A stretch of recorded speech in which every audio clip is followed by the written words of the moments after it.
Alright, so we'll be looking at the clinical importance of some arteries and veins, both in the upper limb and the lower limb. Okay, so let's go ahead and have it. Let me get this right.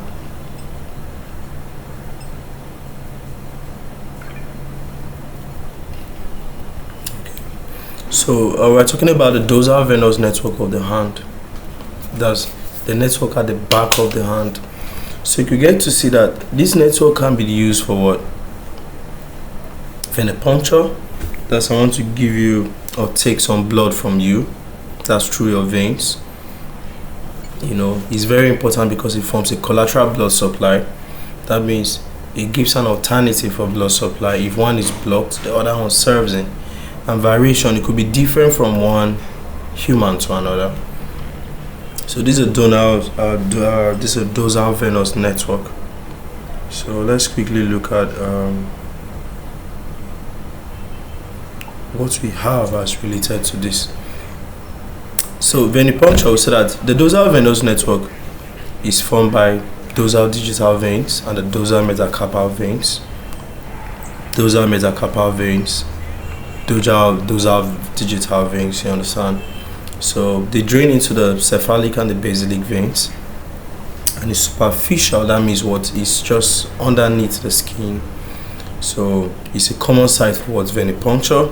If I want to take blood from you, or intravenous cannulation, if I want to actually, you know, give drugs to you through the veins, I can actually use this part. Okay, so its accessibility makes it a very important site, okay, for intravenous access. How about collateral circulation? It provides a lot of veins coming together. So let me say if this vein is blocked, another vein could actually serve its function. Do you understand? So if one vein is obstructed or damaged, the blood can still reroute, you know, okay, so that's a very important one. Okay, so that's what we got. So this redundancy is clinically very important in trauma, in surgeries, you know, and the rest of it during the risks of venous congestion. Okay, so next we have okay, those are venous network. Next we have variation. So it could be different from one person to another.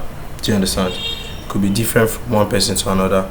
So some individuals may have a more prominent cephalic vein contribution, while other ones is the basilic vein contribution. So the variations, you are supposed to know them, because you know if you see it different in another person, you shouldn't be too surprised because of that.